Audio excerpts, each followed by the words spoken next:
Hi, welcome to Hot Topics Live, the show, the podcast. I'm Kia Baker. I am the creator and host of the Female Veterans Podcast, Woman Warrior Stories for the Veterans Channel, and success coach, or performance coach, if you will, at London Real Academy. And today, next to me, I have my number one, my sensational, amazing, talented, and beautiful co host. Gloria Goldberg. Thank you so much, Kia, to invite me here today. Again, I'm so happy. So, I'm Gloria Goldberg. I'm the founder and the creator of the podcast Unbreakable Life with Glory, where I talk about depression, anxiety, and PTSD in a holistic way and natural way to always make you feel better. And also, I'm the founder and the host of the bilingual show, The Gloria, where also I talk about the depression, anxiety, and PTSD in a natural way, in a holistic way to always make you feel better. I love that. I love that you are just still doing your thing and being Yes. amazing and helping people to heal. Yes, I'm so happy, Kia. And also I'm very happy to be here. It's like it's an honor when you ask me. I said, "Oh, this is so awesome. Of course, Kia. Everything, whatever with you, I'm here." Oh, because we have fun. That's the whole name of the Yes. game with us. Yes. It's about having fun. So tell me, catch me up. What have you been up to? Oh my God, Kia, I'm being so busy. You don't have no idea. Doing my show, writing my book, having these meetings with my coach writer, and looking for a house. And it's like I've been already for 2 months, Kia, looking for a house, and I Mhm. almost like, okay, I got it. No, it's like it's so much work. But you know what? I'm glad because my place is gonna be there and somewhere.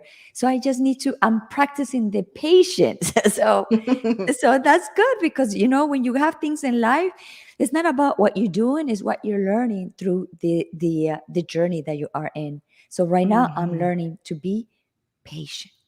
I know that feeling. I am also learning to be patient myself right now.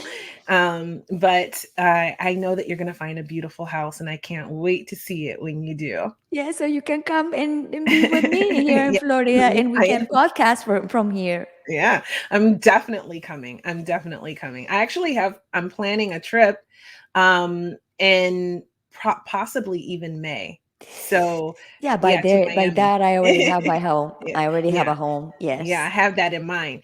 So my little one wants to go to Disney, and I was going to take him to Disneyland here, but I thought, why Mm. not combine the trip and just go in Florida? And he can go to Disney, and we can visit family, and I can come see you and hang out. And it would Yes. be like getting as much squeezed into that one trip as possible. And no, So, in yeah. the area that I'm looking there where I want to live, it's just in the middle. So it will be halfway to Miami and halfway to Orlando. So it's gonna be also good for Mm. you. And that'll be perfect. And I also have Yes. family somewhere around there in Port St. Lucie, my kids' cousins. So that'll be I'm nice. looking for Vero Beach right now and Jupiter. Not for San Lucy is Hmm. out, but Hmm. Vero Beach and Jupiter. That's the areas that I am tempting to live. Let's see. Oh, well, I'm excited for you. And I know that everything is going to turn out beautifully for you because it always does. It might Right. seem like a tough moment, and that's for everyone. Yes, I'm Will going feel through like a a lot. tough moment, but if you focus on what's good, what you can find good, then you will attract more of that into your life, and the outcome always ends up exactly where you need to be, or you learn something you needed to learn, Yes. right? So So today is a very special day, Kia, it for many is. reasons, right? Yes, it is. We're gonna talk about Veterans Day, because I'm a Yes. veteran. I'm a Yes. very, very proud United States Navy veteran. I have a Navy shirt on. You can't see it just yet, but I am so excited always for Veterans Day because people get confused. Memorial Day is a day for remembrance. It's remembering all of those who gave their life while serving. But Right. Veterans Day, and of course, we think of veterans. People think of veterans right away, but really, it's about those who died, while serving.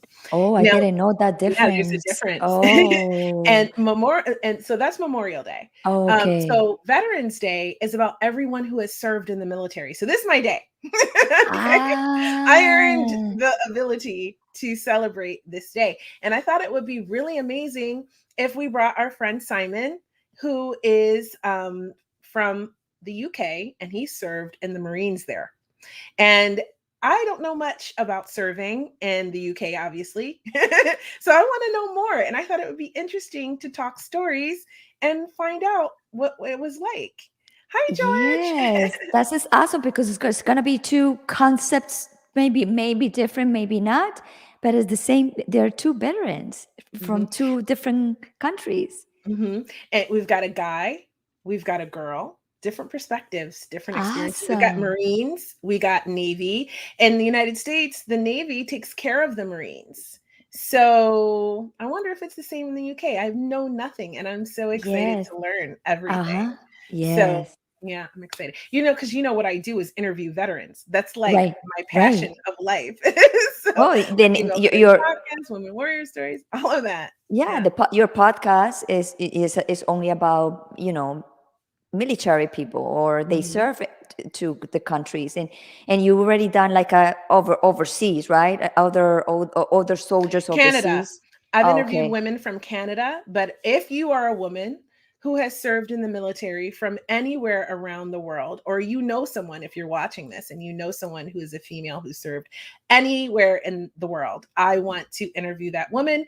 If we can, I don't care if we need to get a translator, but if we can have a conversation. Most people speak English, a lot of people do, Right. so it would be great to have that conversation and find out what the experiences was, because I think there's a culture of silence that veterans don't often talk to you about what happened to them or what they experienced, because a lot of times we feel like a civilian will not completely understand, Oh, right? Or yes. sometimes it's been pretty tragic or dramatic or stressful experiences that we prefer to leave where they are, right? And we don't want to necessarily talk about it. Okay. So And why is that? Is it because they are afraid, or it's something it's that, painful. oh, So it's just kind of like, I don't want to talk about it oh, because, I might have lost people I loved, I cared about. It's too much. oh, Sometimes it is better to talk about it, but yes. sometimes it just feels like too much in the moment, and we all have to get there when we're ready. So I have some people who turn me down for interviews because they're just not ready to share their story yet.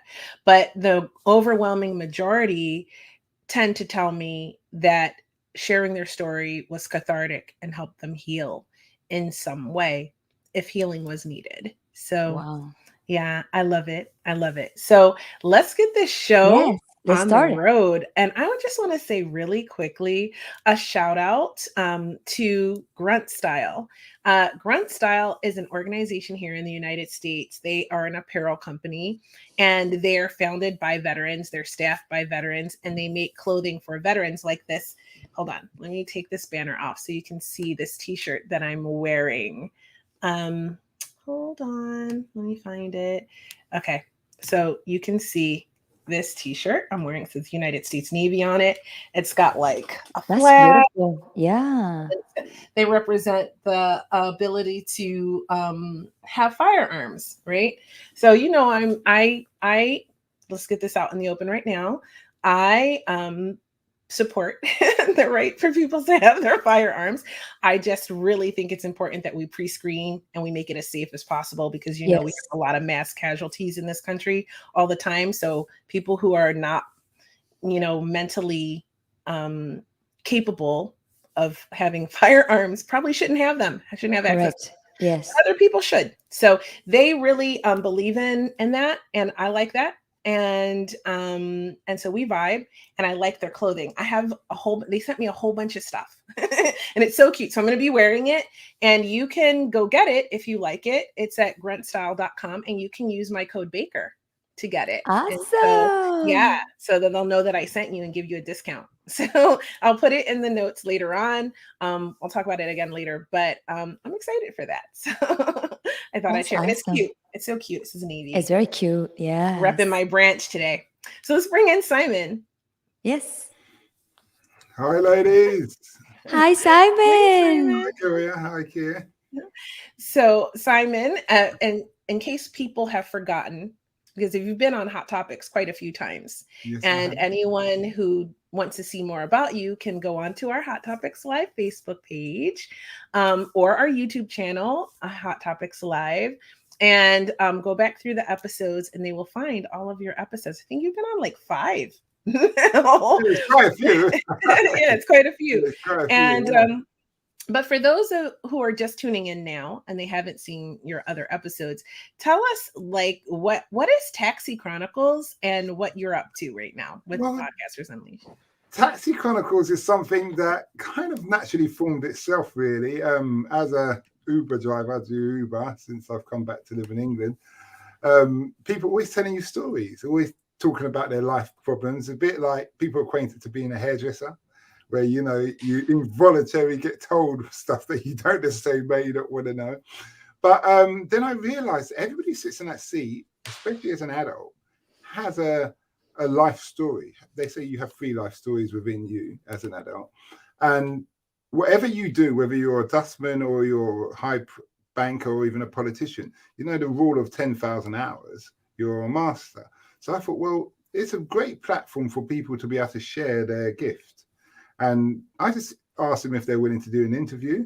And they do interview for no longer than the time of the journey. It's audio only. And they just talk about their industry. I've had people who talk about being bankers and politicians and police, even some of the underworld, drug dealers, working girls. I've had people wanted for murder, people want to run from the police. I've had all kinds of things. And I've had some like unusual professions. There's a guy who sells jets to billionaires. Then you get some heartfelt stories where people talk about they were kidnapped or they're dealing with breast cancer and how they overcome it and the family support. There's a girl whose sister sadly killed herself. She was a teenager, both teenagers, and she just spoke about it. And it was I know it's more than I expected it to be, because when a lot of people say when it's something personal, that was good. That felt like therapy. Thank you. Mm-hmm. And that really makes your day. It makes you think, well, I don't plan on being an Uber driver for the rest of my life, but it's like, I would like to just carry this on. Even if I do one day a week and got in 5 good interviews, just to allow people to express themselves. Because some people sit down in that seat and they just start offload straight away. And the most interesting case I've had recently where a young girl, late teens, early 20s, asked me why she shouldn't kill herself. So I was really like on the spot. As using a cricket term that knocks you for 6, and I had to like think of something to say. And I actually said, remember Joe Ingram from the London Reel? He said so. He taught me something, and basically I put it on her. I said, well, first of all, you're a beautiful young lady, and somebody wants to make you a wife and have children and be happy, probably more than one man. And then on the other side, there's some people out there who need you in life. They may not need you right now, but they'll need you down the line. And you could really help them change their life around. And who are you to take that from them? Don't be selfish. And then she actually went, thanks a lot. I never looked at it like that. I feel better. And I was like, thank God. Did I pass? Because you know what I Did you see the life? Yeah. Oh my God. Well, I thought there's a bit of love and a bit of tough love, and just throw it out there. And if she's feeling any bad, she can't feel worse really. If she's hit that rock bottom, she can only look up. As Luke Brown said, if you fall down on your back, so you can look. If you can look up, you can get up.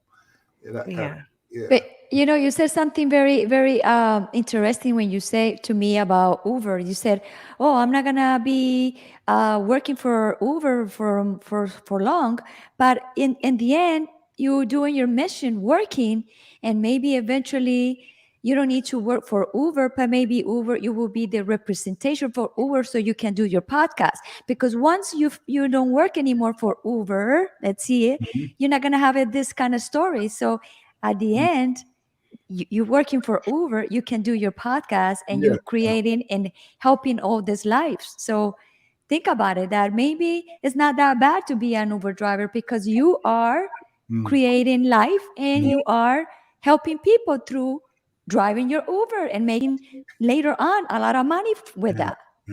I don't see an issue in the fact of working for Uber. What it is, my plans, I come from children's home.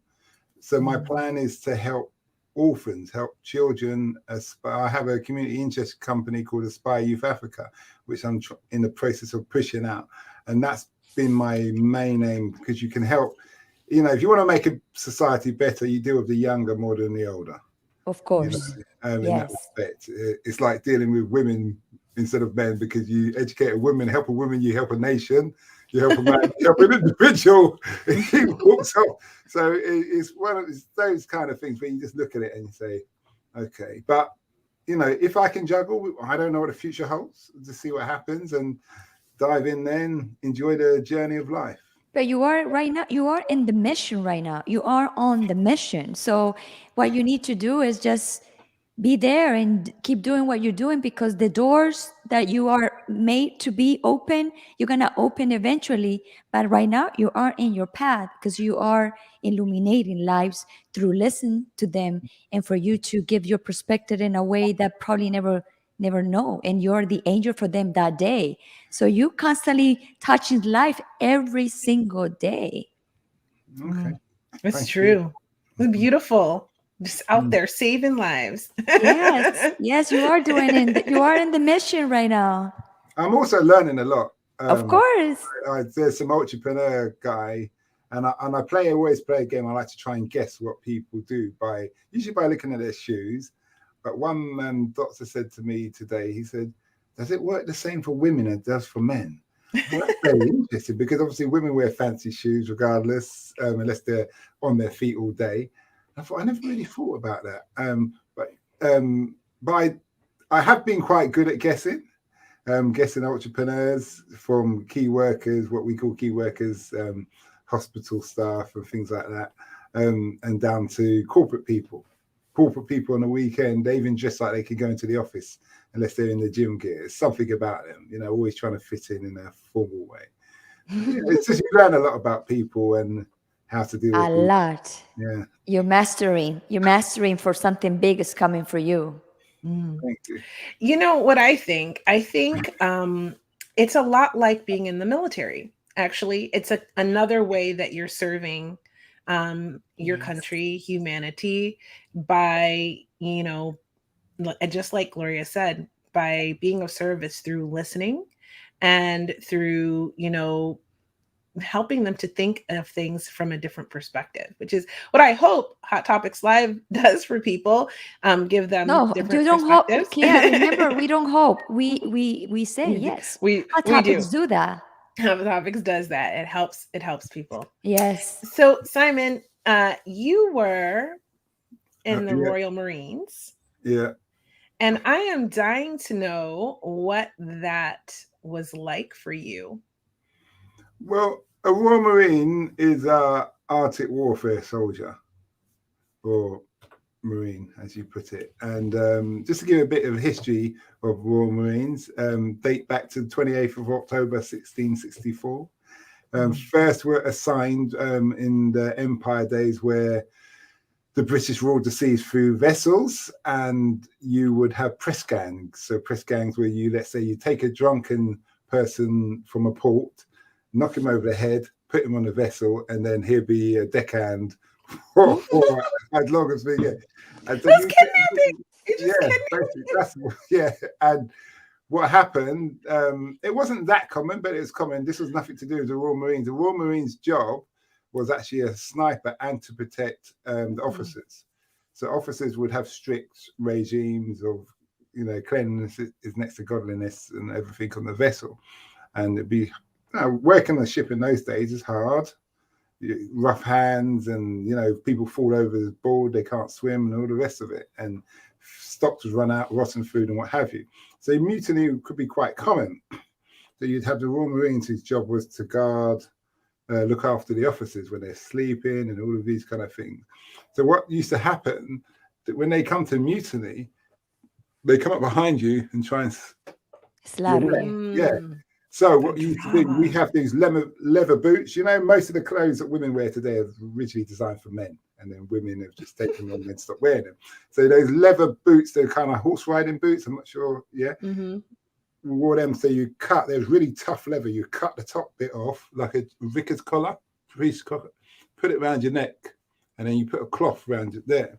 So when they come to slit your thing, it protects your neck because you've got the tough leather and you've got the cloth. And then you can get in and do it in. And also, when we was fighting the French, Spanish, you go up in the sails and act as snipers, taking out vital people, officers, whatever, in the other ship. So that was the main job. And then over the years, it's moved on to various other things.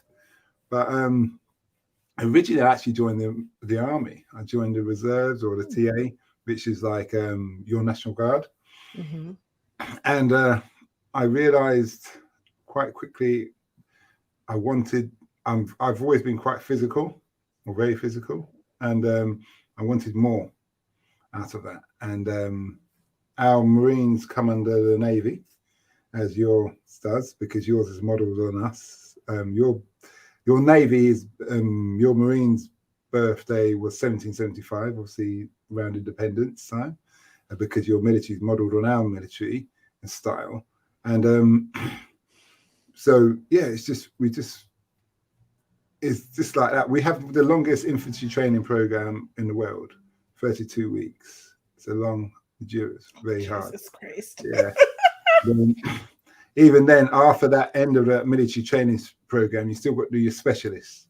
So you could be the comms, you could be heavy weapons, you know, you could be the amphibious with the coxswain and all these different roles. But the idea is that you could do Arctic warfare. So we've gone to Norway in the Arctic Circle. It's quite nice. You see the stars, Aurora Borealis. You've seen the Northern Lights and everything. But you're skiing, you're living on skis basically, but the skis are very narrow. They're hiking skis. And if you're not used to the snow and you're a heavy guy, you fall off that skis. Some snow is deep. And as you fall in, you just get buried. It's when you say you get buried, it's like you fell into a bucket. You have to get your friends to help you out. And then you have to climb onto the skis, put the Bergen back on that big backpack, and then what usually happens, you fall off again the other side. It's very emotional. Very, very emotional. So that's some of the training. And then you've got the jungle warfare. And because you're work with the Navy, you've got to be able to do a lot of things from amphibious landings.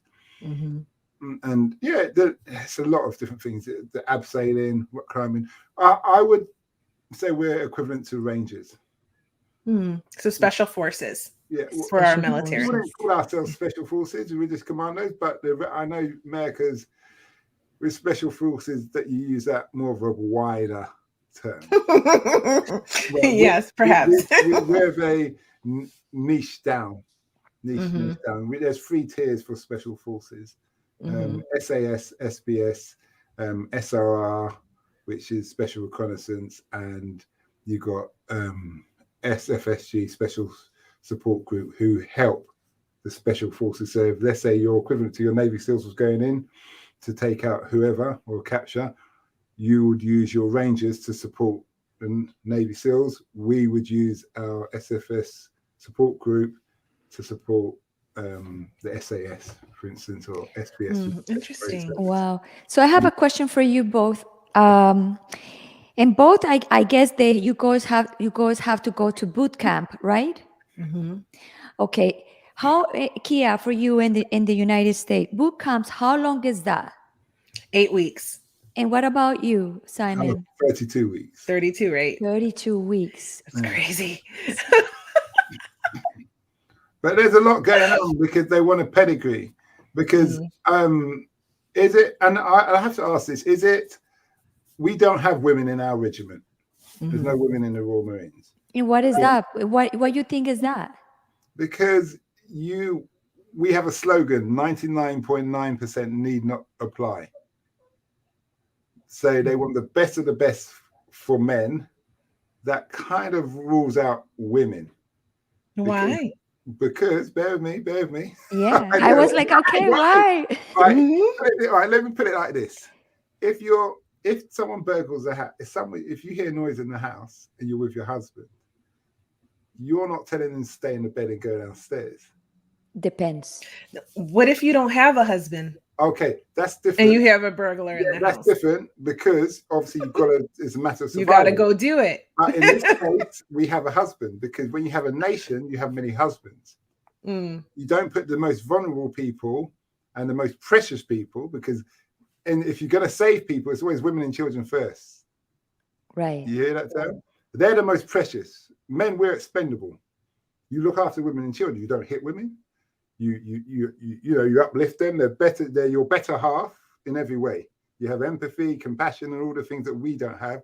We're that kind of robust, blah, blah, blah, blah, blah, and we're expendable. So if we're saying we want the best of the best in men, then it does rule out everybody else who's a bit weaker, if not a lot weaker. And then realistically, biologically, men have 60% upper body strength than women. Of course, yes. So why would you put someone who's not up that standard there? Now, there's a difference when I spoke about SRR, Special Reconnaissance Regiment. Now they have women, because women can use that's like your CIA when you're finding stuff out, but they got weapons and stuff. Well, everyone has weapons in America, but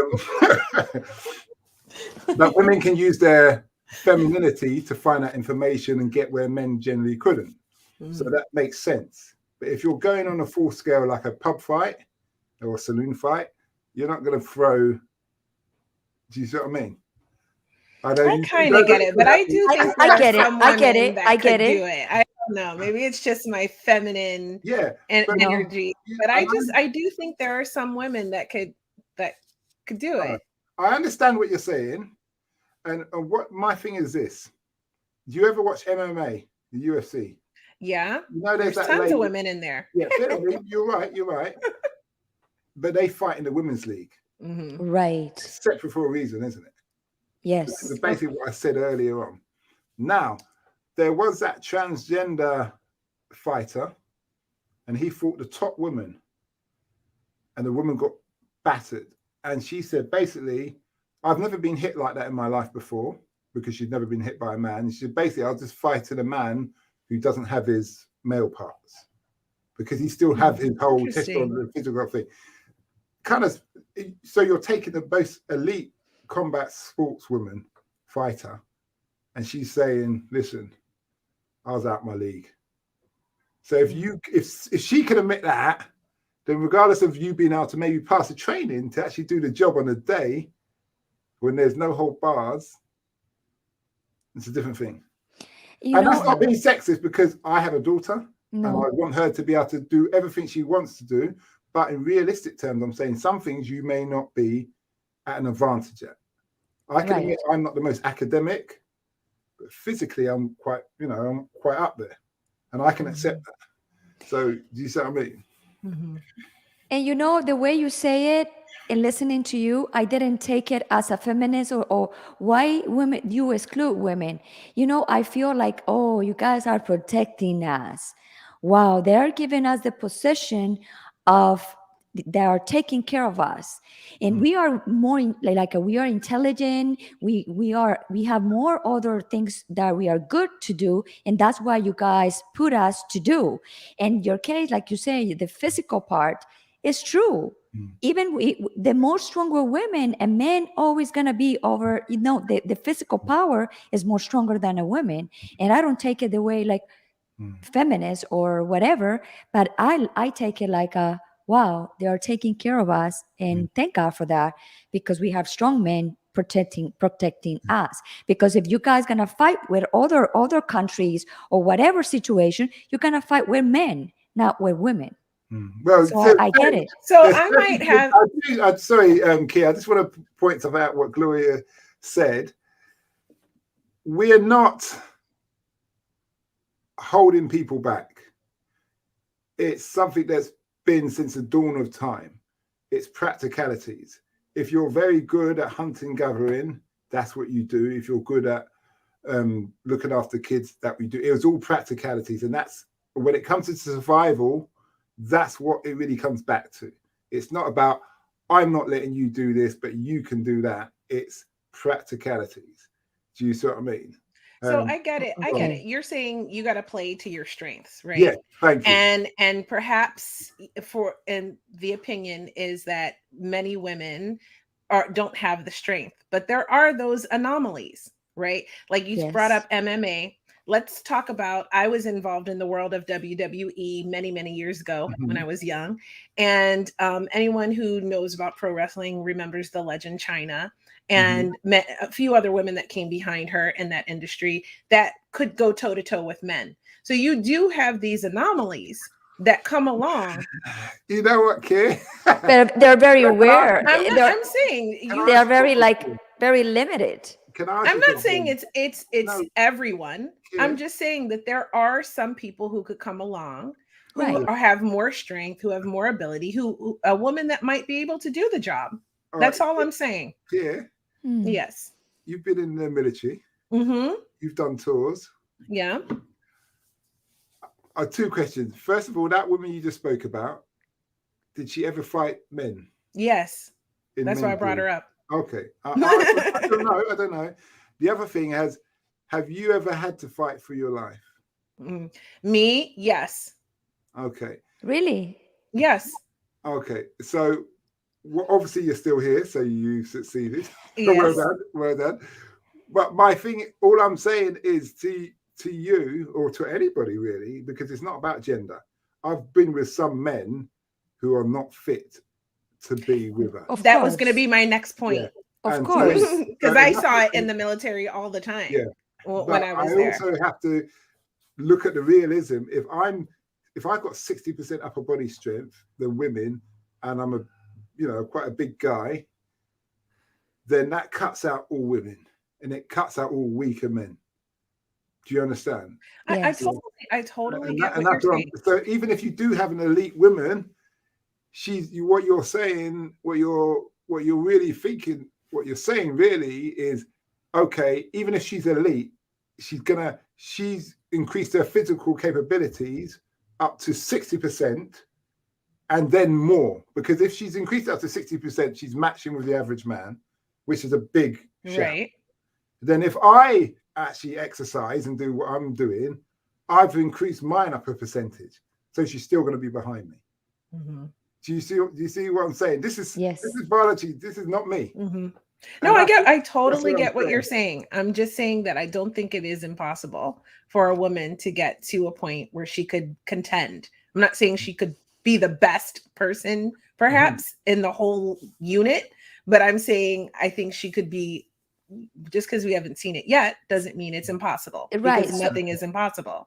So that area of the military that supposedly is not women, they should maybe allow women that they think they can do that and try and see. All right, put it this way. And Kia, I know your mum, Gloria. I don't know if you're a mother. Yes, I'm a mom, she is. and I'm gonna be a grandma soon. Okay, congratulations. Welcome to the grandparenthood. I've got 2 grandchildren. What I'm saying is this. You've got your children. If your son, assuming you've got sons who's going into war, you want the best of the best because you want him to come back the same way he left you. Yes. You don't want anybody telling you for equal opportunities, we've got to send Jane or we've got to send Billy who's a bit weak. You just say, no, if he's not the best, he's not going with my son.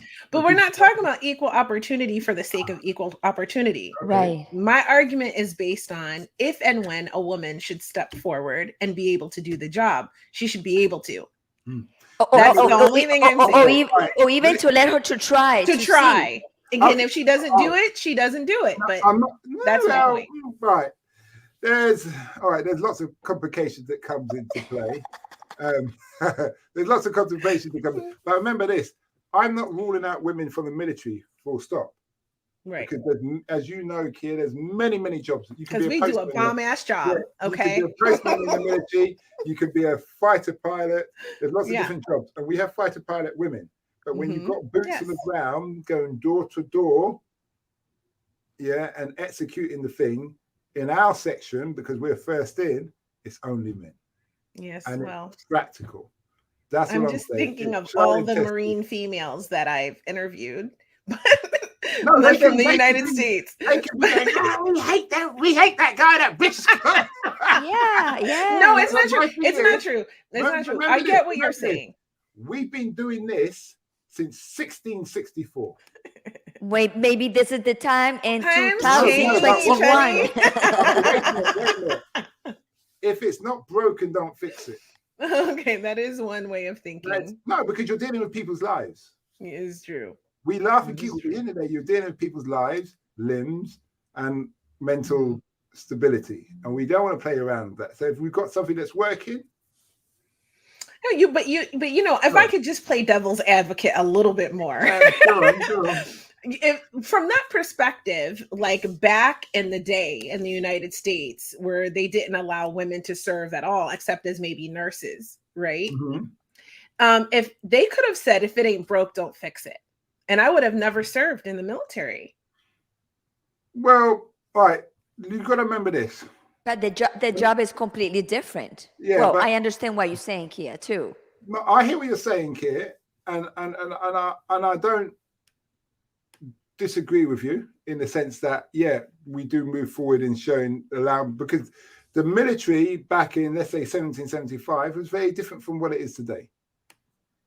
We've got automobiles, we've got better communications, we've got morphine, we've got so many different things. Mm-hmm. So that's all have to be taken into consideration. But also, if you look at America's history, America's fought a lot of wars, but not on their own turf. So your wars have been luxury wars. Yeah? Luxury wars. No, they have been because, they have what we want, or whatever the reason, we're going over there. But when people come to your doorstep, it's another ball game. So with luxury wars, yeah, you can afford just to send, well, kind of whatever. But when you're fighting on your doorstep, it becomes a different ball game. Yeah, because you don't know what's going to happen in the other side. Well, Yeah, the Russians had a lot of some of their best snipers were women. Mm-hmm. And women are generally better snipers than men. But a sniper's job is quite a difficult job because you lie in that soil place for a couple of months waiting for that thing. Now, don't want to be too kind of personal when it comes to women, but she's going to have a monthly. Dogs are going to smell her. All these other issues that come into place. Do you understand? She may be pregnant and she didn't know. Gets all complicated. Keep it basic. Do you understand? That's why they do the eye test, the hearing test. Anything. If you wear glasses, you're not coming in. If you can't hear certain things, you're not coming in. Do you see what I mean? Mm-hmm. If you can't do amount of push-ups, press-ups, you're not coming in. Now, they do have, in the British military, certain sections of the military, women do less press-ups and sit-ups than men. Yeah, because they acknowledge that role doesn't really demand, so it's not like an infantry role. Do you understand? So they're going to be administration or medics in that section, blah, blah, blah. Do you see what I mean? Yeah, I definitely think you've got to play to your strengths. I've definitely interviewed women who said, I didn't have the physical strength for the job that I was given in the military. And that was, I damaged my body so much serving in the military. I've definitely heard the story. So I'm not disqualifying in any way what you're trying to say. But I'm just, I know. Devil's advocate a little bit. Okay, you know what? I understand your point because for many years, if you've been told or your people have been told that there's a limitation, you can't do this, you can't do that. You don't want to be. It's like someone said. I'm not getting into politics, but it's like someone said, well, Trump's got a point there, where the rhetoric is that Trump's always meant to be bad. But he can have a point there because no one's bad all the time. So it's that same thing where if you don't want to be told, if you want to be seen that the world is your oyster, but in realistic, in the back of your mind, there are some limitations. I just don't want to hear it. No, I mean, certainly there are limitations. I mean, look at in the United States military, early in the military, up until like what the 40s, 50s era, if you were considered Black or African American, you were only allowed to do menial jobs. Now, imagine, if you will, we all know who Neil deGrasse Tyson is, right? Yeah. He's an astrophysicist. He's a genius. He's a celebrity scientist, right? He's a brilliant man. He's one of the most brilliant men in the history of the world, probably, right? Okay. Now imagine he entered the military in 1935 and he had to be a janitor. No, I hear what you're saying about limitations, but there's a difference between there's fear. What that was fear. There's a lot of the things with the race is fear. If we teach them this, then we know we've been bad to them, that they're going to come and conquer us. They're going to take over us. It's like the Vietnam War. They're scared a lot of the Black Americans coming back from the war are going to get disgruntled and realize that they should rise up. And that was a fear from I can't remember when I was watching one documentary, American documentary. That's a fear from like within the CIA, FBI kind of thing. So then all the drugs came in because you've got the Black Panther movement out of that. So there's like, what are we going to do with all these? Because, 8 out of 10 soldiers were Black or some Latino or some kind of color. And they've all been treated badly. And they're coming home. Yeah. And guns are rife in America. It's a remedy for disaster or revolution. But but we're getting off the subject. But what I'm also interested to hear, Kia, is about yourself. How was your time in the military? And what made you want to join the military, first of all? My mom made me. I joined the military at 17. I was a junior in high school, and I knew that's what I was going to do. They had this great program called the Montgomery GI Bill, as it was back then. And I wanted to go to college, and I was in private school, and a lot of my peers were, selecting their colleges, doing college visits and things like that. And when I approached my family, we were very poor.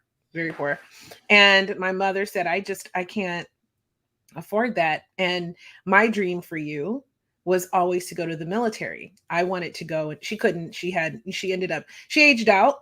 And she couldn't go because she was pregnant. She gave me the best gift of my life, my little brother. But she gave up her dream to go to the military to give me my dream of having a little brother. And so I felt like, you know what? I will go to the military, but I will choose the branch that I want to serve in. And I met with a bunch of recruiters. I talked to every military representative that came on career day.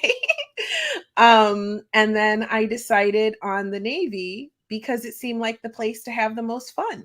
And it was true. So. Well, you see the world. Yeah. Well, the idea was to see the world.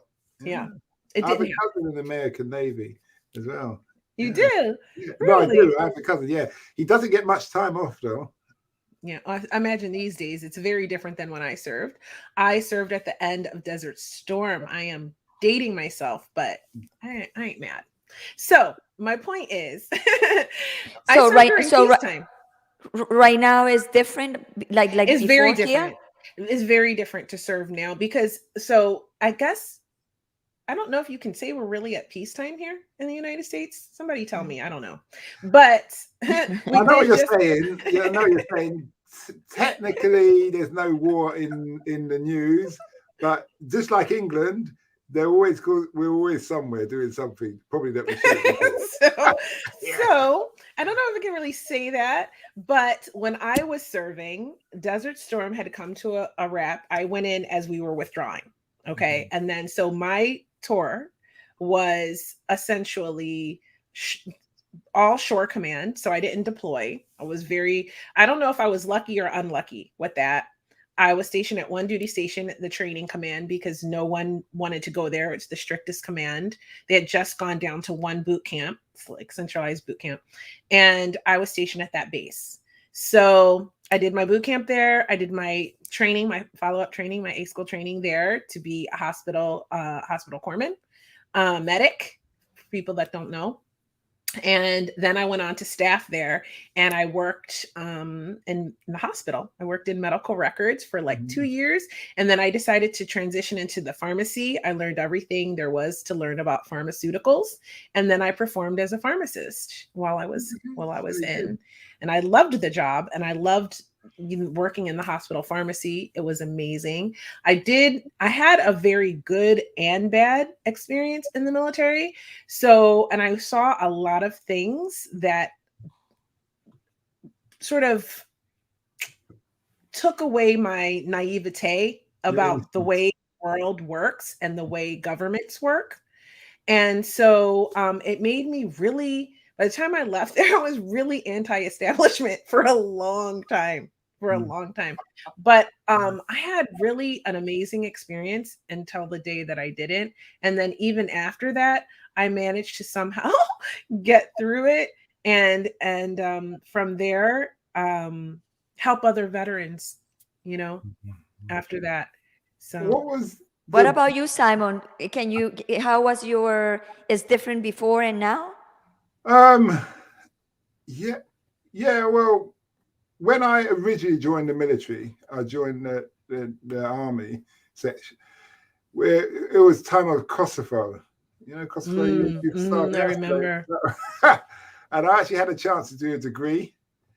And so I said to my regimental sergeant major, he's a short guy with a big old Indian tash, the one that curl from the old Empire days. I said to him, "Sir, I'm not sure what I should do. Should I go off with the guys, side opportunity to go on tour and do the peacekeeping tour, or do a degree?" And he said to me, "The British military will always be fighting wars. Go and get your degree, get your education, and if you still want to have fun, we'll be here when you get back."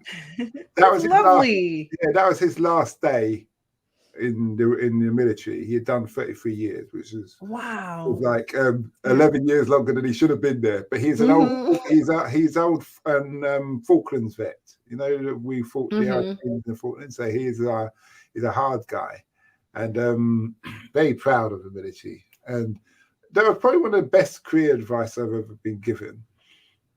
And then when I came back, it was Afghan and Iraq time. And I did 2 tours of Afghan. So I'm an Afghan baby, as they say.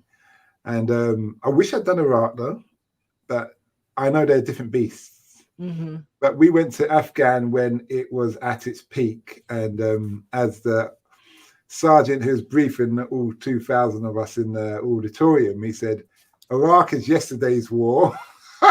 It's like yesterday's thing, like a 90201. He cracked a joke, and Afghans where it's all happening, which in turn everybody, the room was split down the middle with Iraqi people going to Iraq on one side and people going to Afghan on the other side. So all the Iraqi people looked at us and goes, "You're not gonna die, you're gonna die." There's that dark humor that you find in the military.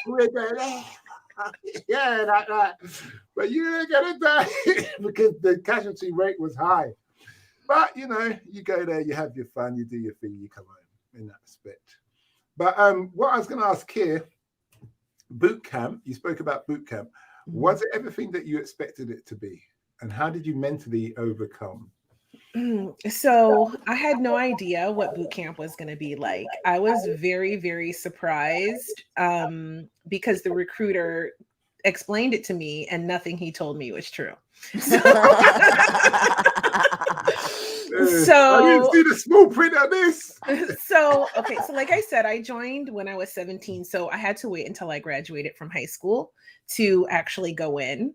I had to meet the requirements. Actually was a little failing on some of the requirements, and I had to take the time to get where I needed to be physically. I had to get a waiver for my eyesight, so that made me ineligible to be an elite sailor.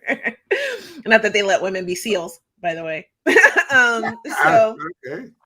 So I wouldn't have wanted to do that. So that's I'm good. I loved what I did in the military. I had no idea what I wanted to do, but I scored so high on the testing to get in that they were like, "You can pick whatever job you want to do. What do you want to do?" And they were like, or you could go ROTC and go to officers training and all of that. And I said, because going to the military was not my idea. It was something I was doing sort of for my mom, just like to be a good girl. And to get my college money, because my dream was to go to college, by the way, which I did do. And I do have a master's degree. But I just didn't get that campus vibe that I wanted. But I did it. And the military gave me that opportunity. So I'm very grateful for that. And I went in and I decided that the time that they were telling me that I had to owe the government to go to be an officer at a 17-year-old girl, I was like, okay, I'm doing the math. I'll get out of the military in my 30s. I'll be dead. Like, I'll be so old. And I was like, I can't do that. How much time do I owe if I don't have to go to officers training school? And so it was significant. It was like half. So that's how I ended up making my decision to go in as enlisted instead of taking the opportunity to be an officer, which I don't regret. It's a completely different energy. It's a completely different environment. And I absolutely loved it. Actually, I really loved it. And so I went in after high school.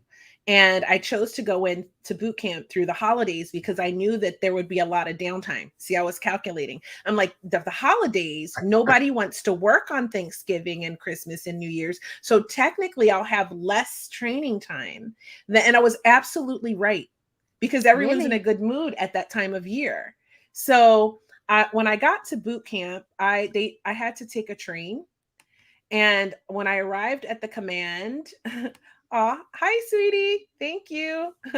When I arrived at the command, I had this little round suitcase. I'll never forget. It was like a retro suitcase. And they gave you a list of things that you could bring with you to boot camp, like certain underwear, certain socks, certain, things that you could bring from home. So this little suitcase, and I rolled up to the command. I took 2 trains to get there and walked like half a mile and showed up my little 18-year-old self at the gate. And they were like, oh, great, a new Smurf, because we wear these blue sweatsuits, and they're blue and yellow, just like what I'm wearing. And they call them Smurf suits when you first, or at least they did when I went to boot camp. And so they got the new recruit, and I went in. And they put me in like a holding area because they didn't have a company for me. They were waiting for a company. This is what we called them back then. And so my company commander came in and found me. I was like sleeping because I waited for like 4 hours, which was a fortunate thing in retrospect because I didn't sleep again for I don't know when. So I'd fallen asleep because I traveled. And when I got up, they took me through in processing, right? And so, of course, the first thing they do, they form you up, they put you in formation, they march, they kind of explain this marching thing because we're all marching formation everywhere in boot camp. And they sort of get us in order and they go take us through this whole process. And the first thing they did was go through your stuff and send all of it home. Right? So they have you bring all this, it's like psychological, right? It's the first step. Everything that you're comfortable with and familiar with that you brought from home gets sent away. You know what that's like? That's like when there's a part of training at the end. I think I think it's Special Forces. No, is it Marines? I can't remember. There's one of our training systems basically, and they give you a bunny rabbit to look after for a week. I love that. And at the end, you have to kill and eat the bunny. Oh God. Oh my God. No. You know what though? And I will sit here and tell you how horrible that is. And I have a rabbit. I love her. Her name is Bun Bun. She's all black. She's so fat. I would kill and eat that rabbit if I had to for training. Because that's what being in the military is like. Yeah. Wow. And as I sit here today, I will tell you that if I was in training and they told me at the end of training to kill and eat the fucking rabbit, I would do it because that's what being in the military is like. And I don't care how much I bonded with that rabbit, how much I love that rabbit. I will do what's necessary because that's what you do when you're trained in the military. Wow. I would not be able to then. See? Well, it's funny because that's my point about boot camp. It was you rise. Either you rise or you sink. So like I saw tons of big, strong, strapping boys and men crying and Yeah. going up to mental health to tell them that they were not going to make it, like they were going to take their life if they didn't go home. But you know what they say? They say hard times create a strong nation, good times create a weak nation. So what I believe the same thing that we going through now, where the pedigree of Marine or soldier is not quite the same, because you've got the PlayStation generation. And I would argue it's the same thing for the American military, because for instance, you've got so much kit. You have so much kit and it's all nice and Gucci, but when the kit's not there, you still need to be able to do your job. You can't rely on the Humvee to take you from A to B. You got to be willing to walk or hump or yump. You got to have grit. Yeah, and just get in and do it. In the Falklands, one of our vessels was cargo carrying vessels was taken out by the Argentinians, and it had all our vehicles on there. And the Falklands is not a big island, but it's big enough. And the Americans put in the newspaper, the war is over for the Brits, based on the fact that our vessel was sunk. But we're like, guys, we've been doing this since way before you was even thought of as a nation. And we just picked up our kit and walked 100 miles in 3 days with all kit. And then we got there, we got straight into the battle and won. Amazing. And you're carrying all the kit, all your ammunition, your food, your water. But you do what you have to do. So granted, an unfair assumption, but should have been known better, because we do what we have to do. When you're in this situation, you sink or swim. That is why a lot of veterans have PTSD, right? Because we're put in these situations where it's fight or flight, and you're in that energy day after day after day after day after day. And you either sink or you swim. You know, I am the kind of person where going through boot camp, I was surprised at a lot of it. We didn't train with guns when I went through at boot camp. We did gun training afterwards, right? We gun quals. You know why that is, though? There's a very specific reason. They need to see your mental state of mind. It's wise, because I saw a lot of people falling apart and crumbling. And some people, there are some adults going through that have joined later in life, obviously, but the majority of us that with me, we were 20s. I will say some people were older in their 20s, but a lot of us were, I was 19 when I actually ended up. So I joined at 17, but I didn't leave till I was 19. I just turned 19. And so I've been on my own since then. And the military gave me quite a lot of skills. I didn't always appreciate them while I was in, but I will always be grateful for them and always very proud of my service. And for the people that I met while serving were some of the most incredible that I've met in my entire life. I'm still connected with many of them. And boot camp was tough, but I will tell you the best thing about boot camp was the people I met from all over the country, from everywhere. Some of them have never seen a Black person before. You know what I mean? Yeah. Like it just from everywhere. And by the end of those 8 weeks, you are family. And I was actually in a company that was half men, half women. So we were one of the first, I think we're the third or fourth integrated company in the Navy. And so it was a very different experience. We were treated very differently. A lot of the other companies didn't like us. We're a 900 company. If you're in the Navy, you know what that is. And it was a very special, more elite sort of unit. And we had a lot of privileges that other people didn't have. So I ate a lot of cake in boot camp. Right?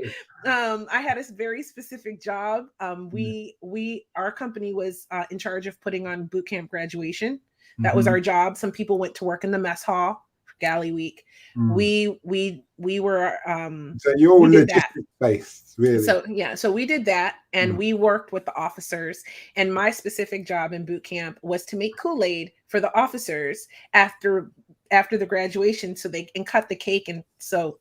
I hosted the officers during boot camp every weekend. So after they were all cleared out, they would be like, okay, you can eat the leftover cake and drink the leftover Kool-Aid. And so that was like the highlight of my boot camp. Wow. But at the end, it was the most heartbreaking experience because you've become sisters with these women, with like 50 women.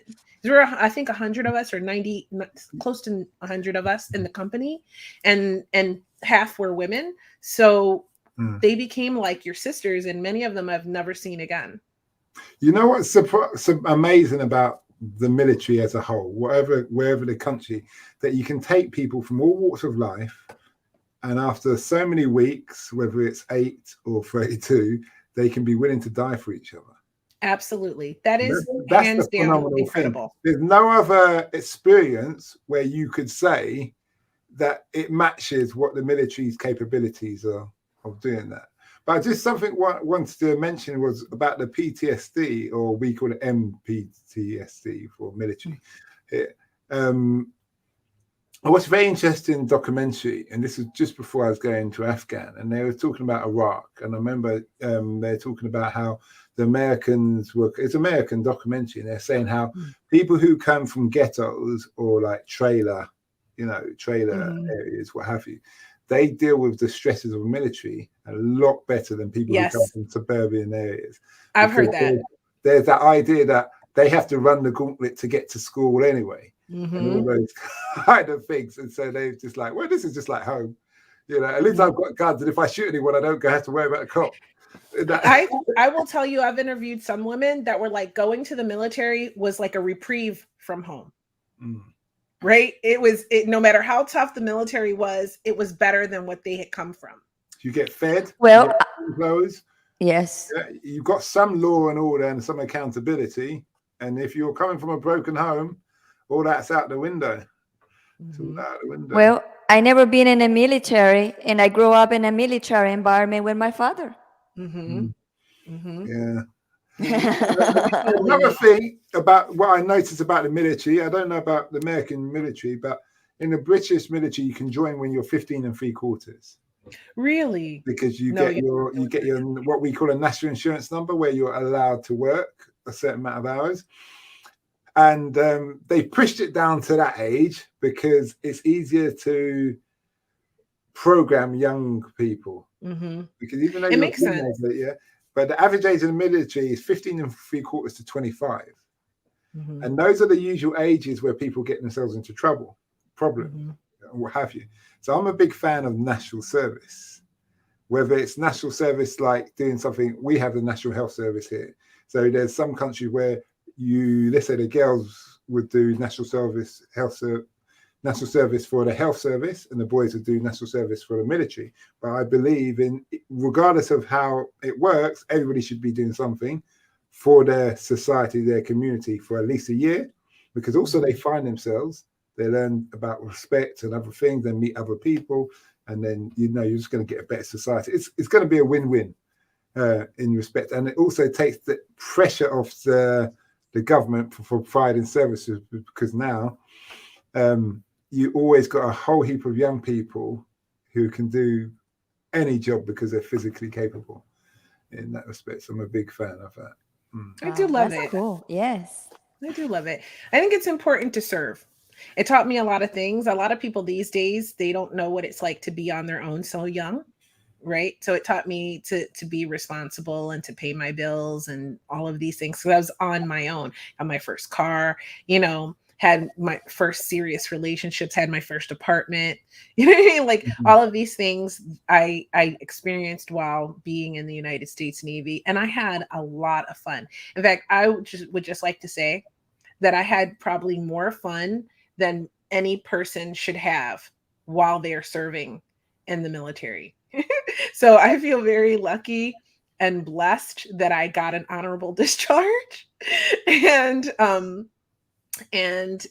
now can turn around and help other veterans who have had rough experiences in the military share their stories, and also share the good ones, so people can get a actual picture of what service is like from the people who actually serve, not from any propaganda. I'm interested to hear from you, Keir, the psychological, apart from the suitcase, obviously sending your suitcase home, because I'll give you an instance. That's just the beginning. When we were going to do any exercise, if it's going to be a weekend something, exercise or what have you, the first thing they do, they tell you to go and sit in the lake and roll around in the lake, and it could be winter. And then now we're going to start going for a march. You don't know how long you're going to march with your kit for, but you're going to march. And it's just, everything was like really kind of breaking you down to say, this is what. So what I found when I was in Afghan, and it was minus 55, and what I made a mistake where I dug a bunker, like or a foxhole as you guys would call it.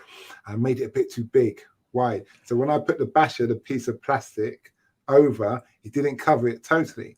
So it rained in the night in the desert thing, and the whole place had ended up like a swimming pool. And I saw all my kit in these, but I had done the waterproof bags properly. So all my kit was just floating, and the water was that far from the bed. So I had to get out in my boxer shorts and boots and a raincoat. And remember, it's really cold. I start dig a trench to get all the water out. Problem solving. Yeah, but you just had to get on because you're used to being cold and wet. You're used to doing those things.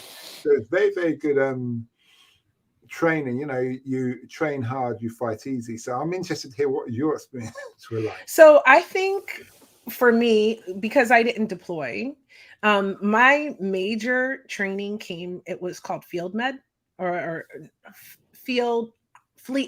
not field med. I was going to do field med. I opted out.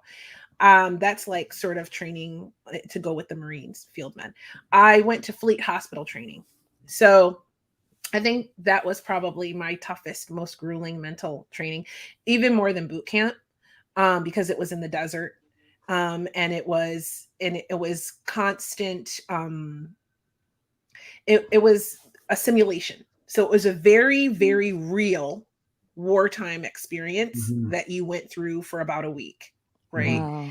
And so however it would be, these are like the MASH tents. If you watch the show MASH, this is like the setup, more high tech, obviously by the 90s. Right. But that was the setup where you shower in the little outside thing and you all the things that sort of break you down. And you get used to, you sleep on the rack and all in the tent and all of those things. And they have the propaganda going on outside and they're dropping bombs and you have to go through play bombs and you have to go through and react and respond. I think that was probably the most intense training aside of boot camp, probably even more than boot camp. And going through the gas chamber repeatedly was really tough because the thing about the gas chamber, a lot of people probably were like, it's not that bad. But when I went through, you had to say your full name. The name, rank, and number, isn't it? Well, we had to say your full name, first, middle, last, your rank, and where you were from, like your hometown and state. Okay. And why? Because that's part of the training. And so you take off your mask here, they fill it with gas. And you're in this enclosed room with no ventilation, and you take off your gas mask and you have to say this while the gas is like everywhere. Okay. I think that's probably really, because my name, I have 4 middle names and they're all Arabic. So they're long. And I'm from Philadelphia, Pennsylvania. So, it wasn't like Amy Jo Smith, no, New York. No, it was like, my names are like 8-10 letters. You just say the first name and the surname. No, you had to say your full name and your state and your city. So by the end of it, everything all of your mucous membranes begin working. Yeah, start coming in. So like you're crying, snot is running out of your nose, drool is coming out of your mouth, you're burning everywhere, your skin's on fire. It was that was probably one of them. And I had to do that 3 times. Oh my God. That was kind of one of the roughest psychological things. And then the other thing that really bothered me, I don't know if it bothered a lot of people, but when they run the propaganda, there's like someone talking in whatever foreign language is the opponent, we'll say, and they're telling you all this stuff like constantly 24 hours a day over a loudspeaker. And it's just like, it's just like you either learn to tune it out completely or it will drive you a little bit crazy. You know what I mean? And so then you have to learn how to react to all these different simulations of things that can happen and what to do in those circumstances. And it's a lot. It's a lot to learn really quickly. And you have to move, like you have to respond, you have to act really quickly, and you have to get the shit done. And it's like I said earlier, you either rise to the occasion or you fall apart. For me, I don't have an option to fall apart. So in every situation that I was put in, it was my personal goal to rise to that situation, to not give up, and to exceed expectations. So Kia, I have a question for you. So when you said that you went 3 times to the gas chamber it is? Mhm.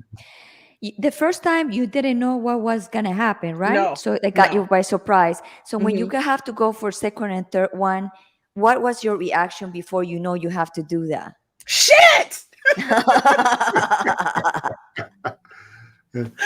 I'm a sailor, so I have a sailor's mouth. I try to keep it curbed, but it happens. No, yeah, that's what was my reaction every time. But that was it. That was it. It's like, I got to do this. I know after you know what it is, you know what it is. You know it's going to suck, and you just suck it up. That is like the theme of my military career, is something that we were told repeatedly in boot camp. It's actually the title of my upcoming book that I'm doing, my anthology series with this group of female veterans we're each writing some chapters in this book. It's called Suck It Up, because that is what we learned in the Navy. That's what I took away. When the situation is not ideal, suck it up. It's like Jocko Willing says, good. It's the same kind of concept. It's like, how do you suck it up when the circumstances seem so overwhelming and so like insurmountable, and it feels like you're going to fail? You got to dig deep, and you've got to just do it. Sometimes you have to switch off your mind and just act. And that's what I learned in the military. That is a great takeaway, because it saves lives. It helps you achieve. And it just makes you be able to manage your emotions. Like sometimes you have to compartmentalize what you're feeling in the moment and just do the job, and then unpack those feelings later. Wow, man, that's a lot of emotional thing. You guys, we're at 1 hour and 12 minutes. Wow. This was like a really, really dope conversation. We're going to have a part 2, Simon, because I still have a million trillion questions to ask you about your service. But before we wrap it up, we were talking before the show started about a poppy. And I would like for you to share what the poppy means for veterans, for your country. The red, the poppy is a symbolization of like the end of the war and what happened. I believe is either the Crimea War or the World War, and someone threw seeds down. They threw seeds. Oh no, that's sorry. I'm trying to make sure I get the story right, so I don't want anyone to come back and say you're wrong. When I think during the First World War, when the bodies were all decomposing in the ground, poppies started to pop up out the ground. You know, a poppy is a red. It's like a flat rose with a black center. I love them. That became a symbol, and then what they used to do is throw poppy seeds along the roots, so as you walk, it's just covered with poppies, and that was a symbolization of the end of the war, peace, everything's over, we're back to normal. And every year, which is this time of year, this weekend, we have Remembrance Day, and it's about the ending of the war, and everybody wears a poppy, or you wear a ribbon with the poppy symbols on. I should have a poppy on that. I totally forgot. Apologies for that, but yeah, it's a nice thing. Yeah, that's lovely. You usually pay like £1 or equivalent to $1 for a poppy, and that goes back to the veterans, people who are military. So it's beautiful. A big raising money for the military veterans. That's awesome. That is awesome. I noticed Brian had a poppy on today Yes, at yeah, our live call. that's exactly why. Brian Rose. Because obviously he's in London, and Yeah. in that respect. So this has been great. I had to talk to someone from the UK. One of my favorite places is actually where my surname comes from, where a lot of my ancestry comes from. Actually, Kent, sort of Windsor area out there, and so I feel very connected to the place. So I'm so glad you got to come today, Simon, and share.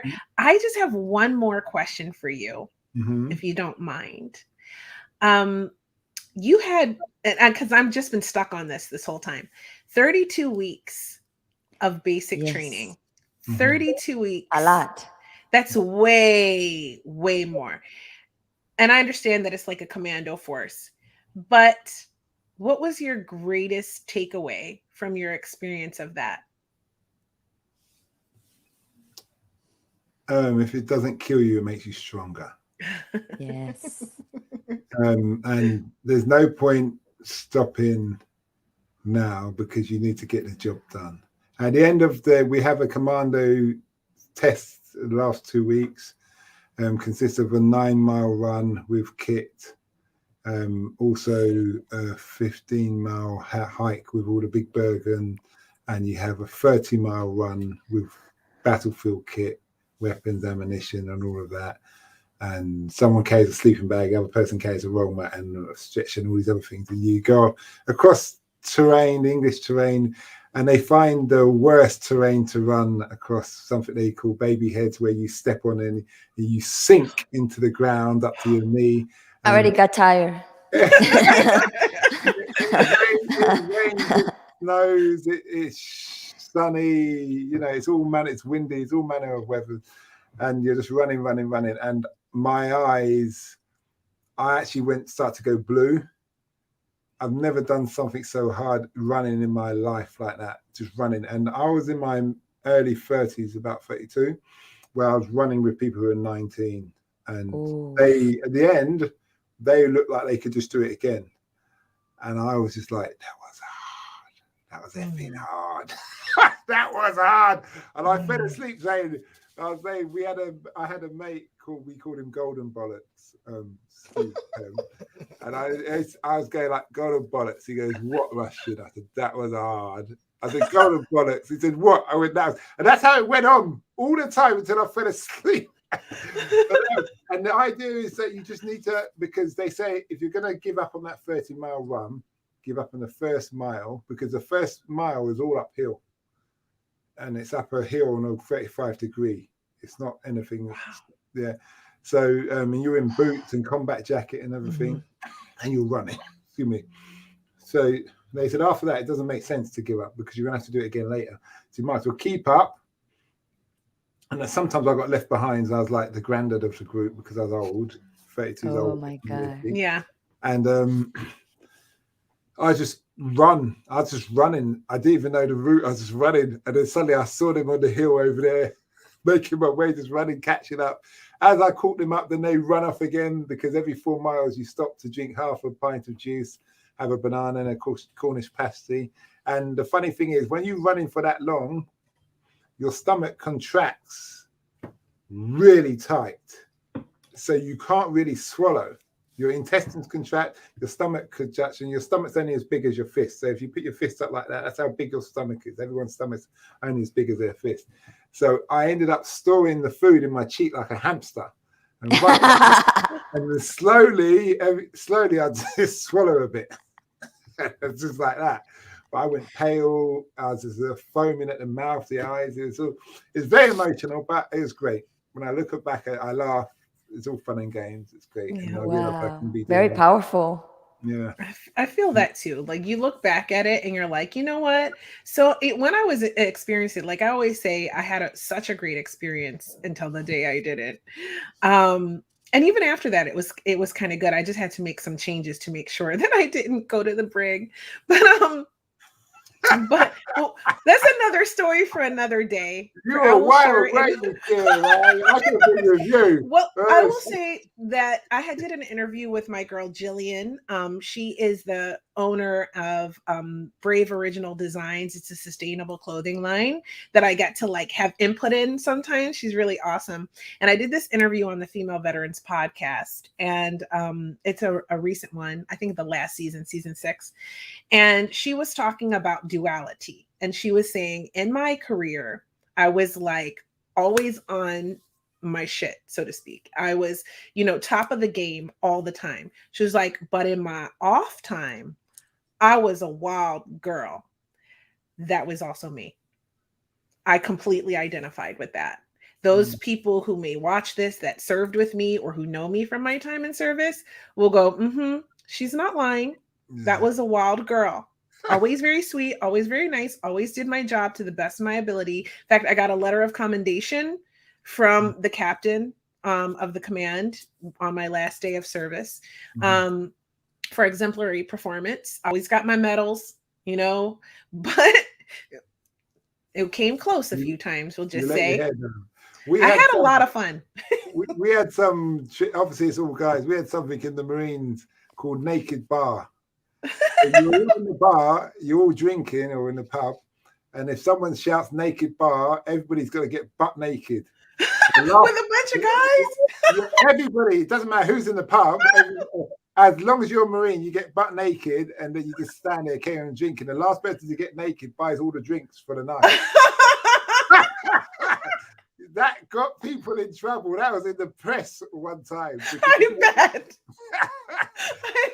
You think of some stranger walks in the pub and goes, to get out, yeah. And all that thing. Wow. Yeah.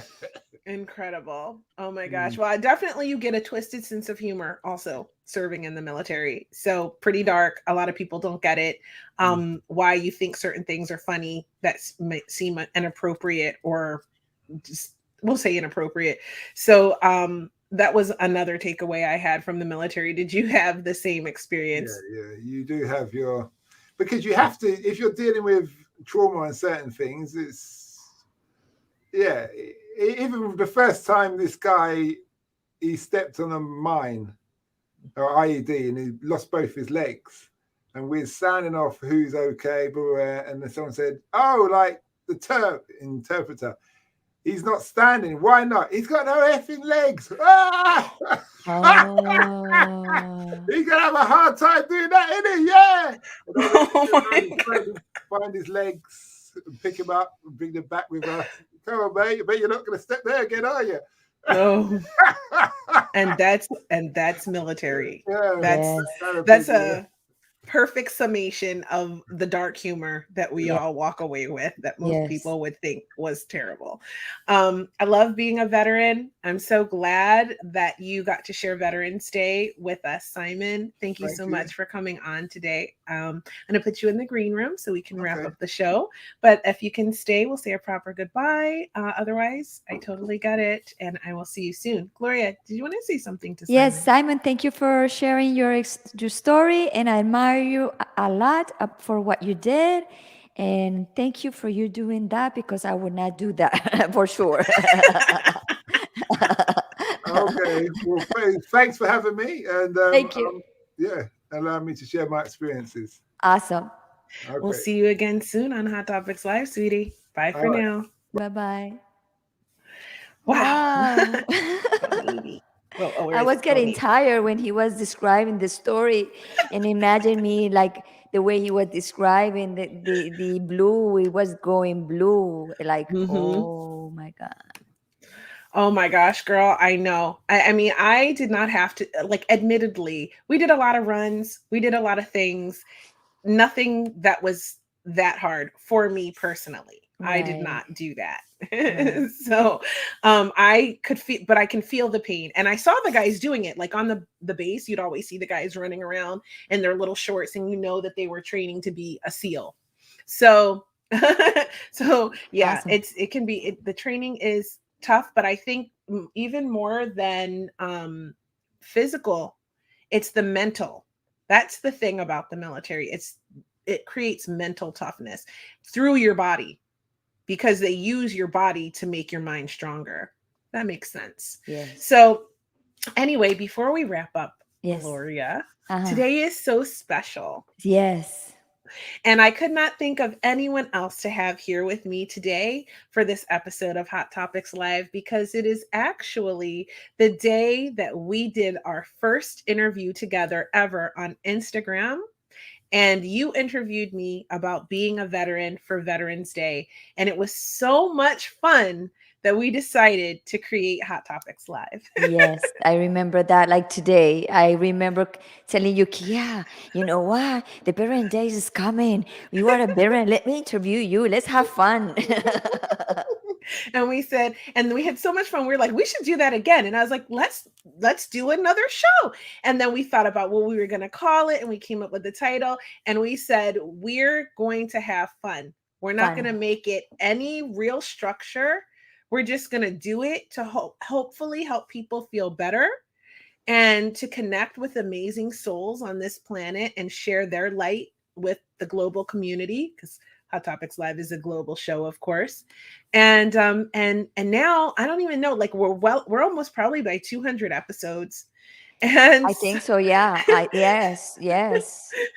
it's been such an amazing journey. And this is the day that Hot Topics was born, but it's not the day of our first episode No. as Hot Topic. So it's not quite our anniversary yet, but it is kind of, because I think it's next week. Yeah, because we started like right away, and Yeah. then the pandemic started, and so we just said, let's fill our time being enclosed to just Mhm. talk about it, talk about stuff. Absolutely.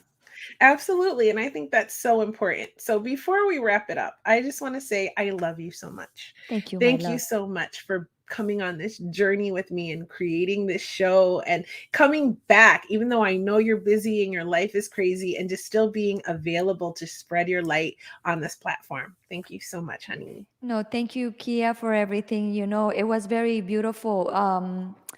Like what you did, like you remember. I didn't even remember, because I had my head all over, and then you told me that. I said, of course.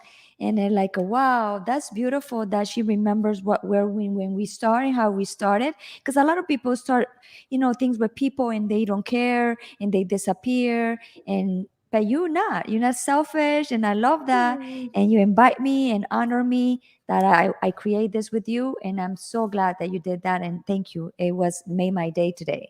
I'm so glad you were here. So thank you for sharing. I know that you changed your Instagram, so I put it Yes. here so that everyone can come and follow you on Instagram, and remember to do that. And I also had up earlier where you can listen to Unbreakable Life with Glory. And let's talk a little bit before we wrap about the bilingual show, The Gloria. Well, the bilingual show, The Gloria, right now is going only in Spanish on Wednesdays, 8 a.m. And why I'm not doing it in the English? Because I have a lot of things going on that I cannot add another show yet. Mm-hmm. So in 22, when things are calm down, then I'm gonna start with the English version. But right now, I'm so happy working with the Spanish, and every time it's one thing involved to another thing, and I'm so happy doing it. And I know probably God wants me to be able to talk in Espanol and be doing what I'm doing now. I was going to say that. I was going to say that it is probably what is needed, because a Yes. lot of the topics that you discuss are new in the community, so I think it's really critical for you right now to be doing, like, you're doing a mission.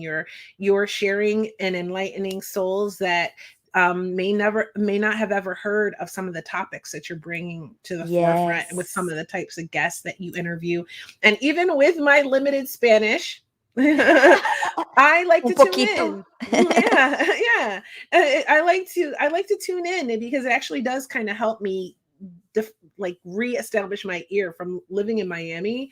I was getting so good at it, and now that I don't, I'm terrible at it again. So it reminds you of words, and you start to get better if you listen. And you know what, Kia? When I do my show, I also tell people who follows me in English. They talk English and they don't know Spanish. I encourage them to see me and look at me to listen, because the Spanish that I talk It's very beautiful and clean. And not because I am like that. It's because where I come from, the Spanish is very pure, and we use the exact, the exact words. We don't have slang on the communication. So my English is very, very, and my Spanish is very, very pure. So that's good for somebody that wants to learn Spanish. They can see my show and get used to the word and the things that, the way I speak. I think it's beautiful. And I know that you're helping a lot of people. So I love it. And I'm so proud of you to Thank you. see you continue doing what you do and being amazing and just like continuing to do your shows and help people. And you know what, Kia? Today is a veteran day, but I also am becoming a veteran for life, because I've been through a lot of traumas and stuff, and I'm keep Hmm. unfolding and keep being strong mind and keep going with a big baggage here, but I keep going, keep going, keep going. So yeah. You do. You are unbreakable. That's why I love your podcast, Unbreakable Life with Glory, Thank you. because teaching people that resiliency and teaching Mm. them, to keep going is such a beautiful thing. And it's your gift. And I'm so glad you're sharing it with the world. And I just love you so Thank you, my dear, to be much. here. Oh, it's been such a pleasure. And thanks, Angeline, for tuning in. Thank you for Hey. wishing me a happy Veterans Day. I love you. Mwah. We will get together all again soon. I'm just trying to To give the you some verbal time abuse. for to finish the verbal abuse series. But I just want to give you, because you have so much going on, I just want to give you room to get Yes. something off your plate and Yes, I have before a we lot. add something. And believe me, honey, I need to get some stuff off my plate before I add some more stuff in too. But Angeline, you and I will definitely come back and finish that series and then start on the money series. Yes, Okay. yes. So, and we'll do that next, and it'll help hopefully a lot of people. So, anyways, with that, it's a wrap. Thanks for tuning in, George and Angeline. It's always a pleasure to see you, and everyone who's been watching. Don't be shy. Put your comments in, and we'll include them in the show. If you have made it this far, then you are part of our soul tribe. Just admit it. So, so go to our YouTube channel and sign up. If you have trouble finding it, just put in Hot Topics Live and Kia, Kia. That's my name. That's me. Type that in. You'll see one of our episodes will come up. Go to the channel, click subscribe, watch some of the episodes on YouTube, help a sister out. Okay. There's something for everyone there. I guarantee you, if you look through the episodes, whether it's business or love and relationships or healing or whatever you're into, crypto, there's something on there that's going to catch your fancy. So, and do follow me on Instagram. I'm on there at Hot Topics Live, as well as, well, here, let me just put them all up there for you. Follow me there at any of those places. Yes. And I got a new photo shoot coming up soon. Oh, The Halloween one went really good. that was My good. activity I like some one. pictures. Getting better. And the next one is going to be a femme fatale shoot. They all have themes, if you're starting to Oh. notice. So the next one is going to be kind of film noir, which is one of my favorite things to watch, old black and white movies. So I know that George will like it because he's very into old school modeling and things like that. So stay tuned for that. But anyways, I love you guys, and I'll be back. Wait, is next week's Thanksgiving? I'm taking Thanksgiving off, you guys. No, really? Next week is Thanksgiving? No, it can't be, right? There No, must no, be no, no, one more no. week. Okay, so we'll be Yes, back one more next week. week. Yeah. And I think Kaula is going to come host with me. So if you love Kaula, then she'll be back next week. And you love old movies too. Aw, see? He's so sweet. There's so much in common. Yep.